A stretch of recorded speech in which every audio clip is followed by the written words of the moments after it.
అలానే చేస్తున్నాం.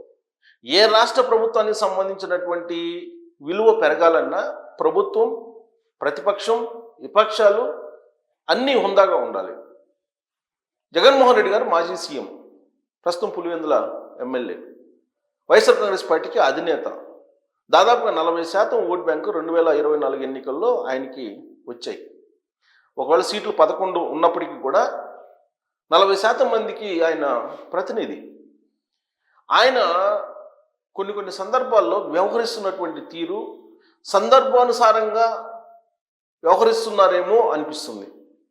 ఉదాహరణకు నెల్లూరు జిల్లాకి నెల్లూరు వెళ్ళారు. నెల్లూరులో జైల్లో ఉన్నటువంటి కాకాని గోవర్ధన్ రెడ్డి గారిని పరామర్శించడానికి ములాఖత్ తీసుకున్నారు, పరామర్శించారు.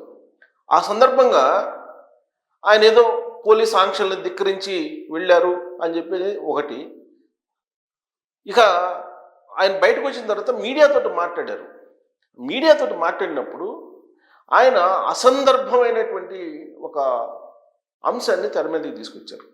బహుశా అది రాజకీయంగా ఆయనకు అనుకూలంగా ఉంటుందని చెప్పి అలాంటి కామెంట్ చేశారు, లేదా చంద్రబాబు నాయుడు గారికి ఉన్నటువంటి గ్రాఫ్ని తగ్గించాలి అనేటువంటి ప్రయత్నం తెలియదు. కానీ బహుశా అది ఆయన ప్రస్తావించడం అనేది అసందర్భం అనిపించింది. అందుకే నేను అసలు ఆయన ఏం చేశారు, ఆయన ఏ ప్రస్తావన తీసుకొచ్చారు, ఏమన్నారు అనేది మీకు ఒకసారి చూపించి దాని తర్వాత విశ్లేషణలోకి వెళ్ళేటువంటి ప్రయత్నం చేద్దాం. ఇప్పుడు ఆయన మాట్లాడింది విన్నాం. ఆయన ఏమన్నారు? క్లోజప్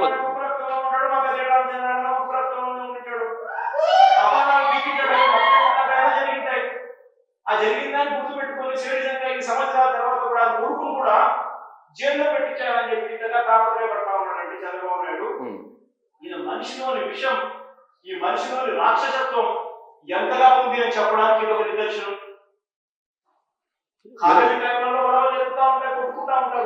అది ఆయన అంటే ఆయన ఏమంటానంటే, ఆయన అసలు కాలేజీ టైం ఎందుకు పెద్దిరెడ్డి గారిని, మాజీ మంత్రి పెద్దిరెడ్డి గారు, అలాగే చంద్రబాబు నాయుడు గారిని ఈక్వల్గా చూడాలి, ప్రజల దృష్టిలో ఈక్వల్ చేయాలి వీళ్ళిద్దరిని అనేటువంటి కాన్సెప్ట్ తోటి ఆయన మాట్లాడినట్టు అనిపిస్తుంది. ఎందుకంటే పెద్దిరెడ్డి రామచంద్రారెడ్డి గారు అలాగే చంద్రబాబు నాయుడు గారు ఎస్వి యూనివర్సిటీ రాజకీయాలు, విద్యార్థి రాజకీయాల్లో ఉన్నారు. కానీ వీళ్ళిద్దరూ బ్యాచ్మేట్స్ కాదు, కొన్ని సమకాలీకులు కూడా కాదు. యూనివర్సిటీలో ఒకేసారి చదువుకున్నటువంటి వాళ్ళు. పైగా ఈయన సీనియర్ చంద్రబాబు నాయుడు గారు. పెద్దిరెడ్డి రామచంద్రారెడ్డి గారు ఎంటర్ అయ్యేటప్పటికే ఈయన ఆల్రెడీ స్కాలరు, ఈయన ఆల్రెడీ ఆల్మోస్ట్ సీనియర్. సో జనరల్గా యూనివర్సిటీల్లో ఎలా ఉంటుందనంటే సీనియర్స్కి రెస్పెక్ట్ ఇస్తూ ఉంటారు, అప్పుడే యూనివర్సిటీలోకి ఎంటర్ అయినటువంటి వాళ్ళు. సరే, ఒకవేళ రాజకీయాల్లో, విద్యార్థి రాజకీయాల్లో చురుగ్గా ఉండవచ్చు. కానీ చంద్రబాబు నాయుడు గారిని విద్యార్థి రాజకీయాల్లో ఏదో జరిగి ఉండొచ్చు, చెప్పు తీసుకొని కొట్టారు అనేటువంటి వ్యాఖ్య మాజీ ముఖ్యమంత్రి హోదాలో జగన్మోహన్ రెడ్డి గారు చేశారని అంటే ఆయన ఉద్దేశం ఏంటి?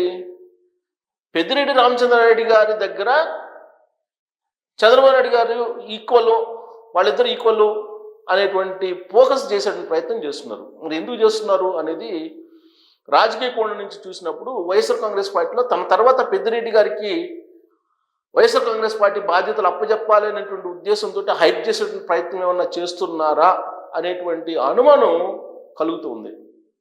ఎందుకంటే రాజకీయ నాయకులు ఎప్పుడు కూడా ఎవరు కూడా ఊరికనే ఏదో ఒక కామెంటో యథాలాపంగా చేయరు, భవిష్యత్తును దృష్టిలో పెట్టుకొని చేస్తూ ఉంటారు. మరి జగన్మోహన్ రెడ్డి గారు ఆ ఉద్దేశంతో పెద్దిరెడ్డి రామచంద్రారెడ్డి గారిని హైప్ చేసిన ప్రయత్నం చేస్తున్నారా అనేది ఒకటి. ఎందుకనంటే పెద్దిరెడ్డి రామచంద్రారెడ్డి గారు యాక్చువల్గా ఆయన చంద్రబాబు నాయుడు గారు యునైటెడ్ ఆంధ్రప్రదేశ్కి ముఖ్యమంత్రి అయినప్పుడు చాలా చిన్న లీడరు. ఒకవేళ జగన్మోహన్ రెడ్డి గారు చెప్పిన దాని ప్రకారం పెద్దిరెడ్డి రామచంద్రారెడ్డి గారి మీద చంద్రబాబు నాయుడు గారికి కక్షో కోపమో ఉంటే 95 నుంచి 2004 వరకు ఏం చేయలేకపోయారా? ఇప్పుడే ఎందుకు చేయాలనుకుంటున్నారు? మీరు ఆలోచించాలి. 2014 నుంచి 2019 వరకు విడిపోయిన ఆంధ్రప్రదేశ్ కూడా 3వ సారి సీఎం కదా చంద్రబాబు నాయుడు గారు, 4వ సారి ఇప్పుడు సీఎం. అసలు యునైటెడ్ ఆంధ్రప్రదేశ్లో చంద్రబాబు నాయుడు గారు ఎంత పవర్ఫుల్గా ఉన్నారు. కేంద్ర రాష్ట్ర ప్రభుత్వాన్ని ఆయన నడిపారు కదా.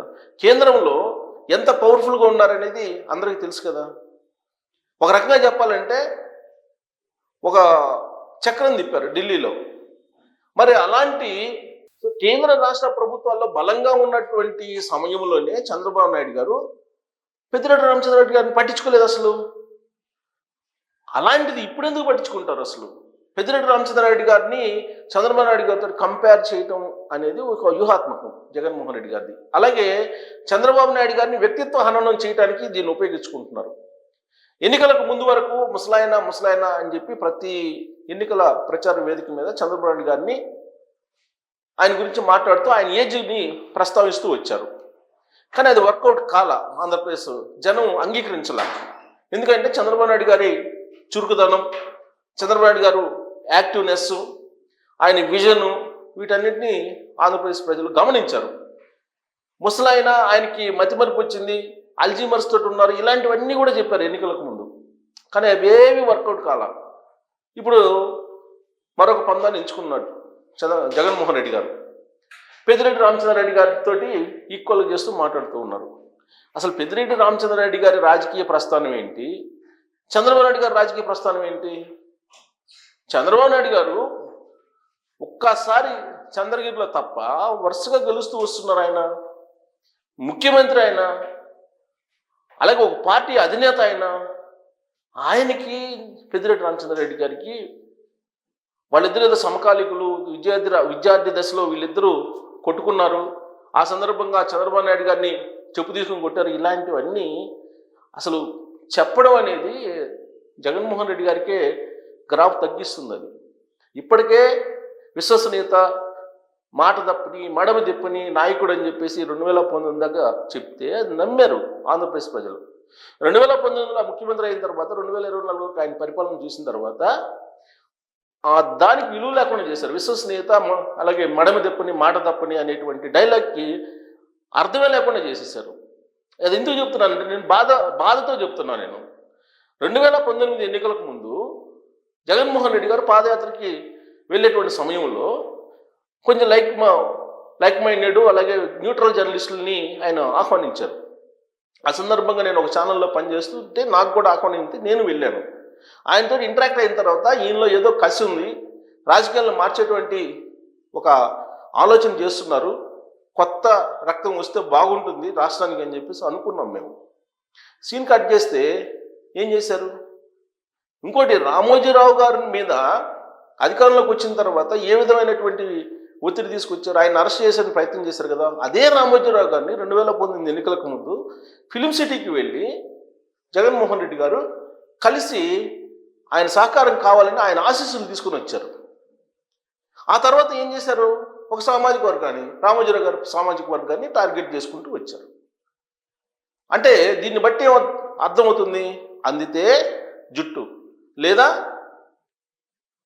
అని అంటారు కదా సామెత. ఆ టైప్లో జగన్మోహన్ రెడ్డి గారు వాళ్ళకు ఉందేమో అనేటువంటి అనుమానం వస్తుంది. నేను ఎక్స్పెక్ట్ చేసినటువంటి జగన్మోహన్ రెడ్డి గారి నాయకత్వ లక్షణాలు అవి కాదు 2019లో ఆయనతో ఇంటరాక్ట్ అయినప్పుడు. కానీ ఆ తర్వాత చూస్తే అసలు ఈయనేనా ఆయన అనేటువంటి అనుమానం కలుగుతుంది. ఇప్పుడు ఆయన వెళ్ళినటువంటి సందర్భం ఏంటి? జైల్లో ఉన్నటువంటి కాకాని గోవర్ధన్ రెడ్డి గారిని పరామర్శించడానికి వెళ్ళారు. ఆయన క్వాడ్జీ రుస్తుం గనుల్లో ఆయన క్వాడ్జీ మైనింగ్ చేశారు, అక్రమంగా అనేది కేసు పెట్టారు. దానికి సంబంధించిన ఆధారాలు ఉన్నాయని ప్రభుత్వం చెప్తుంది. సరే, అది అక్రమ కేసు అని చెప్పి ఈయన వాదిస్తున్నారు. సరే, అక్రమమో సక్రమమో ముందైతే విచారణ జరుగుతుంది. విచారణ పూర్తయితే కానీ తెలియదు. అక్కడికి వెళ్ళినటువంటి జగన్మోహన్ రెడ్డి గారు పెద్దిరెడ్డి రామచంద్రారెడ్డి గారి గ్రాఫ్ని పెంచేటువంటి ప్రయత్నం చేశారు. మిథున్ రెడ్డి గారిని అరెస్ట్ చేశారు కదా, అరెస్ట్ చేసి జైల్లో పెట్టారు. జైల్లోకి వెళ్ళారు. ఆయన్ని మ్యాక్సిమము హైకోర్టు నుంచి సుప్రీంకోర్టు దాకా బెయిల్ కోసం ట్రై చేశారు మిథున్ రెడ్డి గారు. సుప్రీంకోర్టు డిస్మిస్ చేసిన తర్వాత అరెస్ట్ చేయక తప్పని పరిస్థితుల్లో ఆంధ్రప్రదేశ్ పోలీసులు ఆయన అరెస్ట్ చేసి జైల్లో పెట్టారు. దాన్ని అక్రమం అని చెప్పేసి ఎలా అంటారు? సుప్రీంకోర్టు, హైకోర్టు ఇవన్నీ కూడా ముందస్తు బెయిల్ని రద్దు చేసేసి ఆ లిక్కర్ స్కామ్కి సంబంధించినటువంటి ఆధారాలు ఉన్నాయని చెప్పేసి భావిస్తూ వాళ్ళని డిస్మిస్ చేసినప్పుడు సపోజ్ జగన్మోహన్ రెడ్డి గారు ముఖ్యమంత్రిగా ఉన్నారనుకుని ఏం చేస్తారు? కరెక్ట్గా అనివార్యంగా అరెస్ట్ చేయాలి కదా. సుప్రీంకోర్టు చెప్పినప్పుడు బెయిల్ రద్దు చేశారంటే అరెస్ట్ చేయమనే కదా. మరి అక్రమ కేసులు అని చెప్పి ఎలా అంటారు? సో ఇదంతా ఒక ఎత్తు అయితే, అసలు పెద్దిరెడ్డి రామచంద్రారెడ్డి గారితో చంద్రబాబు నాయుడు గారిని పోలవడం అనేది నక్కకి నాగలోకానికి పోలిక పెడుతున్నారు. ఇది పోలిక ఎందుకు పెడుతున్నారు అని చెప్పి నేను ఆలోచించా. ఒక సీనియర్ జర్నలిస్ట్ ఎందుకు పెడుతున్నారు, సమయం సందర్భం లేకుండా అని చెప్పి ఆలోచించినప్పుడు ఒకే ఒక కారణం నాకు అనిపించింది. జగన్మోహన్ రెడ్డి గారు చాలా తెలియగల వాళ్ళు, రాజకీయంగా చాలా వ్యూహాలు కూడా రచిస్తూ ఉంటారు. ఒకవేళ లిక్కర్ స్కామ్లో ఆయన కనుక జైలుకి వెళ్తే పార్టీ పగ్గాలు ఎవరికి అప్పచెప్పాలి అనే దాని మీద తర్జన భర్జన పడుతున్న సమయంలో పెద్దిరెడ్డి రామచంద్రారెడ్డి గారు ఈయనకి చుక్కానిలాగా కనిపించి ఉండొచ్చు. అందుకే చంద్రబాబు నాయుడు గారితో ఈక్వల్ పెద్దిరెడ్డి రామచంద్రారెడ్డి గారు అని చెప్పేటువంటి ప్రయత్నంలో భాగంగా ఆయన పేరుని నెల్లూరులో ప్రస్తావించి ఉండొచ్చు అనేటువంటి ఒక అభిప్రాయం నాకు కలిగింది. నా కొలీగ్స్ కూడా ఇలా అనిపిస్తుంది. ఏంటి అని అంటే, అవును అలానే ఉండొచ్చు, లేదంటే ఆయన పెద్దిరెడ్డి రామచంద్రారెడ్డి గారి పేరు అక్కడ ప్రస్తావించాల్సిన అవసరం వచ్చింది, పైగా చంద్రబాబు నాయుడు గారితో పోల్చి హైప్ చేయాల్సిన అవసరం కూడా లేదు కదా అని చెప్పి నా కొలీగ్స్ కూడా నాకు వచ్చిన ఆలోచనని వాళ్ళ అలానే ఉండొచ్చు అని చెప్పి అన్నారు. మరి ఇప్పుడు రాబోయే రోజుల్లో జగన్మోహన్ రెడ్డి గారు జైలుకి వెళ్తే పెద్దిరెడ్డి రామచంద్రారెడ్డి గారు వైసీపీ బాధ్యతల్ని స్వీకరించేటువంటి అవకాశం ఉందా? అందుకే నెల్లూరులో జగన్మోహన్ రెడ్డి గారు అలాంటి కామెంట్లు చేశారా? పెద్దిరెడ్డి రామచంద్రారెడ్డి గారిని హైప్ చేస్తూ చంద్రబాబు నాయుడు గారితో పోలుస్తూ ఏమాత్రం పోలిక లేదండి. ఇది డెఫినెట్గా చెప్పగలను నేను. ఎందుకనంటే నేను హైదరాబాద్లో ఉన్నప్పుడు నేను సికింద్రాబాద్లో కొన్ని రోజులు ఉండేవాడిని. అక్కడ ఒక మ్యూజిక్ కాలేజీ ప్రిన్సిపల్ సతీమణి మా ఫ్లాట్ పక్కనే ఉండేవాళ్ళు. ఆవిడ చంద్రబాబు నాయుడు గారి క్లాస్మేట్. ఆవిడ పేరు చెప్పడం భావ్యం కాదు కాబట్టి నేను చెప్పట్లా, ఆవిడ అనుమతి లేకుండా. ఆవిడ నాతోటి షేర్ చేసుకున్నారు చంద్రబాబు నాయుడు గారి కాలేజీ డేస్ని. అప్పట్లో చంద్రబాబు నాయుడు గారి కాలేజీ డేస్లో అప్పట్లోనే బుల్లెట్లో తిరిగేవాళ్ళట చంద్రబాబు నాయుడు గారు. బుల్లెట్లో తిరిగి ఆయన ఆ బుల్లెట్ మీద కూర్చున్నప్పుడు దరిదాపులు కూడా ఎవరు రావడానికి కూడా ఉండేది కదంట, అంత టీం ఉండేదంట ఆయన చుట్టూ. ఆవిడ చెప్పిన అంశాన్ని నేను చెప్తున్నా. సో అలాంటప్పుడు పెద్దిరెడ్డి రామచంద్రారెడ్డి గారు యూనివర్సిటీలో చంద్రబాబు నాయుడిని కొట్టడం ఏంటి, చిన్నప్పుడు ఏదో జరుగుతుంటాయి అలాంటివి అని చెప్పి ఈయన సమర్థించడం ఏంటి, అసలు అప్పుడెప్పుడో అంశాలని ఇప్పుడు ఎందుకు లింక్ పెడుతున్నారంటే రాజకీయపరమైన వ్యూహం. సో పెద్దిరెడ్డి రామచంద్రారెడ్డి గారిని హైప్ చేస్తున్నటువంటి సమయంలోనే ఆయన కంపెనీకి సంబంధించిన ప్రతినిధి మురళీకృష్ణ అనే అతను సింగపూర్కి మెయిల్స్ పంపించారు. ఏం పంపించారు? మీరు ఇక్కడ రామాకండి, పెట్టుబడులు పెట్టమాకండి అని చెప్పి. చంద్రబాబు నాయుడు గారు, లోకేష్ గారు అనే టీము అక్కడ ఆంధ్రప్రదేశ్ని ప్రమోట్ చేస్తూ పెట్టుబడులను ఆకర్షిస్తున్న సమయంలో పెద్దిరెడ్డి రామచంద్రారెడ్డి గారి ప్రతినిధి అక్కడికి మెయిల్స్ పెట్టారు, మీరు రామాకండి, ఇక్కడ గవర్నమెంట్ పడిపోతుంది త్వరలో అని చెప్పి.